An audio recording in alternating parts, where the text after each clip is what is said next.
बच्चों हम बात कर रहे थे यहाँ पे क्लास 11th के 12th नंबर के चैप्टर की, जिसका नाम है कार्बनिक रसायन, आधारभूत सिद्धांत और तकनीकें। अब तक हम यहाँ पे बात कर चुके हैं IUPAC नामकरण के बारे में। पिछली क्लास में आपने क्रियात्मक समूह को किस प्रकार से नाम दिया जाता है ये जान लिया था, ठीक है, यानी कि ऐसी श्रृंखला, ऐसी कार्बनिक श्रृंखला जिसमें क्रियात्मक समूह आते हैं, ठीक है। अब हो सकता है कि क्रियात्मक समूह एक से ज़्यादा आ जाएं, उसको हम अगली क्लास में देखेंगे। आज की क्लास में हम बात करेंगे यहाँ पे बेंजीन के बारे में। बेंजीन के जो व्युत्पन्न होते हैं, बेंजीन के जो डेरिवेटिव्स होते हैं, उनका नामकरण हम किस प्रकार से करते हैं, तो आइए देखिएगा। यदि मैं बात करता हूँ यहाँ पे बेंजीन की, तो ध्यान से समझना। इस पद्धति में बेंजीन व्युत्पन्न का नाम प्राप्त करने के लिए प्रतिस्थापी समूह का नाम, जो प्रतिस्थापी समूह होता है, जो एक्स्ट्रा लगा हुआ रहता है, का नाम पूर्व लग्न के रूप में, पूर्व लग्न बोले तो प से देख लो पहले, ठीक है, पूर्व लग्न बोले तो पहले, ठीक है, पूर्व लग्न के रूप में बेंजीन शब्द से पूर्व लिखते हैं, ठीक है, यानी कि बाद में तो बेंजीन हम लिखेंगे ही लिखेंगे, लेकिन बेंजीन के पहले क्या लिखा जाएगा, जो प्रतिस्थापी रहेगा। ध्यान से समझना, बेंजीन व्युत्पन्न का मतलब ये हो गया सर, बेंजीन जैसी संरचना आपको वहाँ पे नजर आएगी और प्रतिस्थापी कुछ ना कुछ नजर आ सकता है। जैसे कि हम बात करें, पहले डायग्राम में आप देख पा रहे हैं CH3 मिथाइल जो है वो आपका यहाँ पे क्या है भैया, मिथाइल आपका प्रतिस्थापी की तरह काम कर रहा है।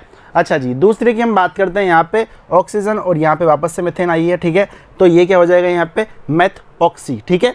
अच्छा जी, यहाँ पे हम बात करते हैं तो ये क्या हो जाएगा मेथिल। अच्छा, यहाँ पे बात करें यहाँ पे तो ये क्या है, एमिनो है, ठीक है। तो लिखा क्या जाएगा नाम, आप ध्यान से समझना। मैंने बोला है कि पूर्व लग्न के रूप में तो यहाँ पे प्रतिस्थापी का नाम आएगा, ठीक है, प्रतिस्थापी का नाम आएगा, जो प्रतिस्थापी है उसका नाम पूर्व लग्न यानी पहले लिखा जाएगा, ऐसे समझो आप। तो पूर्व लग्न अनुलग्न छोड़ दो, प्रतिस्थापी पहले लिखा जाएगा और उसके बाद में हमें क्या लगा देना है यहाँ पे, बेंजीन। क्या लिख देना है, बेंजीन यहाँ पे लिख देना है। जैसे कि आप पहले डायग्राम में देख पा रहे हैं, पहले वाले चित्र में आपको यहाँ नजर आ रहा है सर बेंजीन जैसी संरचना नजर आ रही है और इसमें हमें प्रतिस्थापी क्या नजर आ रहा है, मिथाइल, या फिर हिंदी में बोला जाए तो मेथिल, ठीक है। तो मैंने क्या बोला, प्रतिस्थापी का नाम पहले लिखो, प्रतिस्थापी का नाम पहले लिखेंगे यानी कि मेथिल लिखेंगे, ठीक है, और उसके बाद में क्या लगा देंगे, बेंजीन। जैसे कि आपके सामने कभी नजर आ जाए OMe। अच्छा, Me क्या है यहाँ पे बोलो, मेथेन ही है, ठीक है ना। OCH3 लिख दे या फिर ऐसे लिख दे, एक ही बात है, OCH2 जो भी इसकी संयोजकता होगी उसके आधार पे। अब OMe आ गया, ऑक्सीजन भी आ गया, मेथेन भी आ गया, तो इसको क्या लिखेंगे यहाँ पे, मेथॉक्सी इसको बोला जाता है, इसको ध्यान रखो, या ये काम में आने वाला है, OMe मेथॉक्सी इसको बोला जाता है, ठीक है। और मेथॉक्सी तो क्या है सर, ये प्रतिस्थापी का नाम है, लेकिन इसके पीछे जो संरचना है वो किसकी है, यहाँ पे बेंजीन की है, तो बेंजीन यहाँ पे इसके पीछे लिख दिया जाएगा। जैसे ये एमिनो है तो एमिनो लिख देंगे और बेंजीन इसको लिख देंगे। अच्छा, एक और बात ध्यान रखना, ये चीज़ें काम आएगी। जो मेथिल बेंजीन होता है उसको टोलुइन बोला जाता है, जो मेथॉक्सी बेंजीन होता है उसे एनिसोल बोला जाता है, और जो एमिनो बेंजीन होता है उसे एनिलीन बोला जाता है। ये चीज़ें 12th क्लास में काम आएगी। वहाँ पे आपको ये वाले नाम नहीं देगा, IUPAC नाम नहीं देगा, ठीक है। वहाँ पे आपसे सीधा पूछेगा एनिसोल, टोलुइन, एनिलीन, इस तरह की चीज़ें आपको वहाँ पे दे देगा। क्लियर, चलो जी बढ़े आगे। उसी तरह से आप देख सकते हैं यहाँ पे प्रतिस्थापी क्या है, नाइट्रो, यहाँ पे क्या है, ब्रोमो, तो क्या हो जाएगा, नाइट्रोबेंजीन और उसके बाद में ब्रोमोबेंजीन। कहाँ दिक्कत है, कहाँ आपत्ति है, बताओ मुझे। अब देखो ध्यान से समझना, अभी तक तो क्या हो रहा था, एक ही प्रतिस्थापी आ रहा था। क्या बोला मैंने, अभी तक तो सिर्फ एक ही प्रतिस्थापी आ रहा था। अब मुझे यहाँ पे क्या करना है सर, दो प्रतिस्थापी कभी आ गए तो हम क्या करेंगे, तो ध्यान से समझना, उनकी स्थिति संख्या वहाँ पे लिखेंगे पहले तो, और क्रमांकन इस प्रकार से करेंगे कि प्रतिस्थापी समूह वाली स्थितियों को न्यूनतम अंक मिले। क्या मिले, न्यूनतम अंक मिले। यदि पहले वाले डायग्राम में आप देखते हैं तो आपका जो प्रतिस्थापी है, यदि मैं बात करूँ यहाँ पे, मान लीजिए इस जगह भी ब्रोमीन लगा हुआ है, ठीक है। यदि यहाँ पे मैं बात करूँ तो इस वाली जगह पे, इस वाले डायग्राम में प्रतिस्थापी ब्रोमीन है और यहाँ पे भी क्या है, ब्रोमीन, ब्रोमो बोल सकते हैं, ठीक है। अच्छा, आप मुझे एक बात बताओ, कहीं से भी आप यदि यहाँ पे नामकरण देना चाहते हो, नंबर देना चाहते हो, तो आप 1 से स्टार्टिंग करो क्योंकि सबसे मिनिमम देना है। यदि आप यहाँ से 2, 3, 4, 5, 6 करते हो तो यहाँ पे इस वाले ब्रोमीन के पास में कितना है, 6, और ऐसे कर लिया करो, काउंट करना नहीं आया तो, ठीक है। जैसे ये 6 पे आया, 6 और 1 कितने हो गए, 7 हो गए, है ना। लेकिन यदि मैं ऐसे काउंटिंग करता हूँ, यदि मैं ऐसे क्लॉकवाइज चलता हूँ, तो 1 और ये 2, तो 1 + 2 कितने हो गए, 3 हो गए। तो 3 बड़ा है कि 7 बड़ा है, तो आप बोलेंगे 7 बड़ा है और ज़्यादा वाले को नहीं लेना है। लेना किसको है, जहाँ पे मुझे कम मिल रहा है, ठीक है। तो मैं क्या लूँगा, यहाँ पे कम वाले में ले लूँगा, यानी कि मुझे क्लॉकवाइज चलना पड़ेगा। जैसे कि आप देख सकते हैं अगली संरचना में आपके सामने दिखा रहा हूँ, यहाँ पे आपको नज़र आ रहा है कि भाई मैंने इस जगह पे क्या किया है, मैंने इस जगह पे क्या किया है, यहाँ पे ब्रोमीन लगाया और यहाँ पे ब्रोमीन लगा दिया। अब आपके दिमाग में बात ये भी आ सकती थी कि सर आप चलो ठीक है काउंटिंग एक यहाँ से मान लो, है ना, क्योंकि सबसे मिनिमम नंबर देना है, लेकिन इसका जो नंबर रहेगा वो मिनिमम हो या ना हो मुझे कैसे पता चलेगा। तो आप देखो एक बात मुझे बताओ, यदि आप इधर से काउंटिंग करते हो तो ये कितने पे आएगा, 2 पे आएगा, ये 3 पे आएगा, ये 4 पे आएगा, ये मेरा भाई कितने पे आ गया, 5 पे आ गया। अच्छा, जैसे ही आपने यहाँ पे एंटी क्लॉकवाइज यदि काउंटिंग यहाँ पे की है तो एंटी क्लॉकवाइज में आपको पता चल रहा है कि सर प्रतिस्थापियों को गिनो कितना, 1, और यहाँ पे कितने पे आ रहा है, 5। तो 1 + 5 मेरे भाई कितना हो रहा है, तो आप बोलेंगे सर 6 हो रहा है। लेकिन यदि मैं क्लॉक वाइज यदि काउंटिंग करता हूँ, ठीक है, क्लॉक वाइज यदि मैं काउंटिंग करता हूँ तो कितना आएगा, 1, अच्छा, और कितना आएगा यहाँ पे, 1 2 3, कितना आ गया यहाँ पे, 4 आ गया। सर मिनिमम नंबर चाहिए मुझे क्या चाहिए, मिनिमम नंबर चाहिए। तो मिनिमम नंबर मुझे कहाँ से मिल रहा है, तो आप बोलेंगे सर क्लॉकवाइज से मिल रहा है, यानी कि एंटी क्लॉकवाइज की हम बात यहाँ पे नहीं कर सकते। क्लॉकवाइज डायरेक्शन में चलेंगे तभी जाकर के मुझे क्या मिलेगा, यहाँ पे मिनिमम नंबर मिलेगा स्थिति का। क्लियर, बढ़े आगे, चलो जी अगले वाले को देख लो, अगले को देखेंगे यहाँ पे, इसको देखो भाई। अब इसमें तो देखो कोई दिक्कत वाली बात नहीं है, इसमें दिक्कत वाली बात कैसे नहीं है, जैसे यहाँ से मैं स्टार्टिंग कर रहा हूँ 1 से, क्लियर है। अच्छा, यदि मैं यहाँ पे एंटी क्लॉकवाइज यदि करना चाहूँ, एंटी क्लॉकवाइज यदि मैं इसको करना चाहूँ तो कैसे करूँगा, 1 2 3 4, तो कितने कितने पे आ रहा है, 1 + 4 5 पे आ रहा है। और क्लॉकवाइज भी करता हूँ तब भी कितने पे आ रहा है, 4 पे आ रहा है, यानी कि ऐसे कर लो, इसमें तो सेम ही आ जाएगा। ऑपोजिट डायरेक्शन में जब भी हो बेंजीन में तो किधर से भी काउंटिंग कर सकते हो आप, कोई दिक्कत वाली बात वहाँ पे नहीं है, ठीक है। जैसे कि मैं कभी लिख दूँ आपके सामने इस तरह से, ये लो जी CH3 CH3, क्लियर।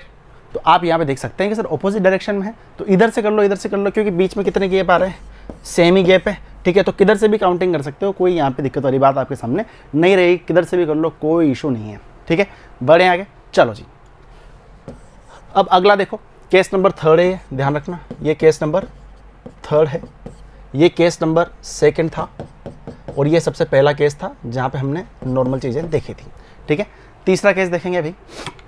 अब देखना भाई, केस नंबर 3 देखना आप यहाँ पे। अब केस नंबर 3 में क्या होगा, पहले तो क्या किया हमने, 1 प्रतिस्थापी आ रहा था, फिर उसके बाद 2 आए, अब कितने आएंगे, यहाँ पे 3 आएंगे। तो देखो भाई, नामांकन वही चलना है, बस यहाँ पे जो क्रमांकन वही चलना है सिर्फ, और नामांकन कब करेंगे, जब यहाँ पे अंग्रेजी वर्णमाला की बात आएगी, ठीक है। अल्फाबेटिकल ऑर्डर में हमें यहाँ पे क्या करना है, नामांकन करना है। अच्छा, यदि पहला डायग्राम आप देख पा रहे हैं तो पहला डायग्राम आपको नजर आ रहा है कि यदि मैं बात करता हूँ यहाँ पे, तो देखो क्लोरीन से स्टार्टिंग करूँगा, 1 2 3 4, ठीक है, इसी तरह से चलेगा।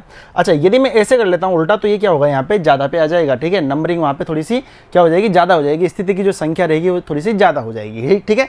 इसलिए मैंने यहाँ पे ऐसे न लेकर के इसको ऐसे लिया, तो 1 2 3 4। अच्छा, आप मुझे एक बात बताओ, अब यदि आप इसका नाम लिखना चाहते हो तो यहाँ पे नाम किस प्रकार से लिखोगे, तो आप देखेंगे यहाँ पे से क्लोरो है, यहाँ पे नाइट्रो है, यहाँ पे 4 पे भी नाइट्रो है। तो आप मुझे बताओ अल्फाबेटिकल ऑर्डर में क्लोरो में C पहले आता है या N पहले आता है, तो आप देखेंगे सर C पहले आता है। अच्छा, C यदि पहले आ रहा है तो इसका मतलब क्या होगा सर, 1 क्लोरो, ठीक है। अच्छा, नाइट्रो कितने पे है, 2 और 4 दोनों पे नाइट्रो है, ठीक है। तो 2 और 4 साथ में लिखा जाता है, पता हो तो, है ना। तो 1 क्लोरो 2 4।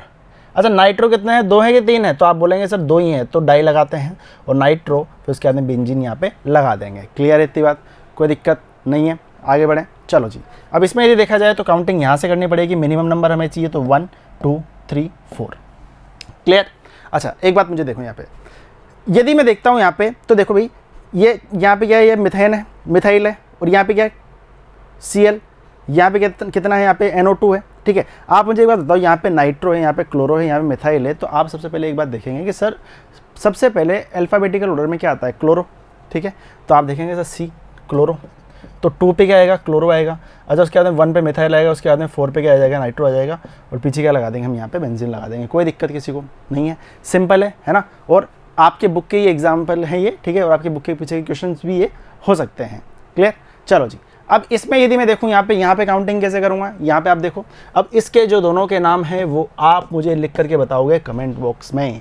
क्या इतनी बात समझ में आती है, ठीक है, इनके नाम आप लिख करके बताओगे। तो आप देख लो, काउंटिंग में मैं आपको बता देता हूँ, काउंटिंग यहाँ से करेंगे 1 2 3, ठीक है। फिर उसके बाद में कितना होगा यहाँ पे भैया, 4 इस जगह पे है ना, 4 इस वाली जगह पे, 1 2 3 4, इस तरह से आपको यहाँ पे ये चलना है। क्लियर है, आगे बढ़े, ठीक है। तो यहाँ पे भी काउंटिंग लिखी हुई है, यहाँ पे भी काउंटिंग लिखी हुई है, दोनों के नाम आप कमेंट बॉक्स में लिखो, दोनों के नाम क्या होंगे। आगे बढ़े, चलो जी, बहुत ही सिंपल है, बेंजीन तो मतलब बहुत ही ज़्यादा सिंपल हो जाता है, यूँ मान के चलो, ठीक है जी। अच्छा, अब मैं यहाँ पे बात करता हूँ इसकी, तो इसका नाम आप देख सकते हैं, काउंटिंग यहाँ से 1 2 3, ठीक है, इस तरह से चलेगा। अच्छा एक बात बताओ, आपको एक चीज़ पता है यहाँ पे, और पता भी होनी चाहिए, यदि नहीं पता है तो इस तरह से कुछ भी आ जाता है ये वाला, तो ये ग्रुप कौन सा होता है, इसे बोला जाता है फिनोल। क्या बोला जाता है भाई मेरे, फिनोल। क्या बोला जाएगा, फिनोल। क्या बोला जाएगा, फिनोल। तो आप देखेंगे सर ये वाला ग्रुप जो है ना OH लगा हुआ है यदि बेंजीन के ऊपर, तो उसे क्या बोला जाता है, फिनोल बोला जाता है। यानी कि अब बेंजीन ना लगाएंगे, अब क्या लगाएंगे यहाँ पे, फिनोल लगाएंगे, ठीक है। अच्छा आप मुझे एक बात बताओ, 1 2 3 4, अच्छा मिथाइल कितने कितने पे आ रहा है, तो आप बोलेंगे प्रतिस्थापी एक ये रहा, एक ये रहा, तो 3 और 4 में मिथाइल आया है, लेकिन कितने मिथाइल हैं, 2 मिथाइल हैं, तो डाई लगा देंगे यहाँ पे, ठीक है। तो क्या हो जाएगा 3 4 डाई मिथाइल फिनॉल, ठीक है। बेंजीन नहीं लिखेंगे, क्यों, क्योंकि यहाँ पे जो OH यदि जुड़ा हुआ रहता है बेंजीन वलय के माथे पे, ठीक है, तो उसे क्या बोला जाता है, फिनॉल बोला जाता है। एल्कोहल फिनॉल ईथर, क्लास 12 का 11 नंबर का चैप्टर आप पढ़ेंगे, वहाँ पे चीज़ें आपको समझ में आएगी, ठीक है भाई, कोई दिक्कत यहाँ पे नहीं है। चलो जी, जब बेंजीन वलय एवं क्रियात्मक समूह एल्केन से जुड़े रहते हैं तब बेंजीन को मूल न मान करके प्रतिस्थापी के रूप में माना जाता है। यानी कि जब बेंजीन वलय और क्रियात्मक समूह एल्केन से जुड़े हुए रहेंगे तब हम यहाँ पे बेंजीन को मूल श्रृंखला नहीं मानेंगे, तब हम बेंजीन को क्या लेके चलेंगे, यहाँ पे प्रतिस्थापी लेके चलेंगे। एग्जाम्पल से ज़्यादा अच्छे तरीके से समझ में आएगा। एग्जाम्पल आप देख सकते हैं यहाँ पे, यदि ये कोई श्रृंखला यहाँ पे बनी हुई है जहाँ पे हमें यहाँ पे क्या हो रहा है, क्रियात्मक समूह भी नजर आ रहे हैं, ठीक है, यहाँ पे प्रतिस्थापी है BR और ये यहाँ पे जो है ना ये वाला, ठीक है, तो ये क्या है यहाँ पे अपना, अब इसको क्या लिखेंगे, फेनिल लिखा जाएगा। क्या बोला जाएगा इसको भैया, यहाँ पे फेनिल PH के रूप में इसको लिखा जाता है, ठीक है, देख लो भाई, फेनिल इसको लिखा जाएगा।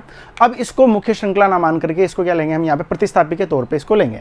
अच्छा अब यदि आप देखें यहाँ पे सबसे लंबी कार्बन श्रृंखला कहाँ बन रही है, तो आप देखेंगे सर ये वाली बन रही है। अच्छा सर काउंटिंग इधर से करें क्या, बोलो भाई, काउंटिंग इधर से कैसे कर दोगे, यदि आप इधर से देखोगे तो 1 2 3 4 5, ये तो 5 पे आया, जो है आपका फेनिल है वो कितने पे आया, 5 पे आया। लेकिन यदि मैं ऐसे चलता हूँ इस वाली साइड पे, तो यहाँ पे फेनिल कितने पे आ जाएगा, 1 पे ही आ जाएगा। लेकिन भाई यदि फेनिल की बात होती है तो फेनिल तो B तो बाद में आता है, फेनिल तो P तो बाद में आएगा, पहले क्या आएगा, BR आएगा। तो देखो आप 2 और 3 पे क्या है, ब्रोमो है, लेकिन कितने ब्रोमो हैं, डाई ब्रोमो है, तो 2 3 डाई ब्रोमो 1 फेनिल, और कार्बन कितने 1 2 3 4 5, 2 3 डाई ब्रोमो 1 फेनिल, पेंटेन इसका आंसर हो जाएगा।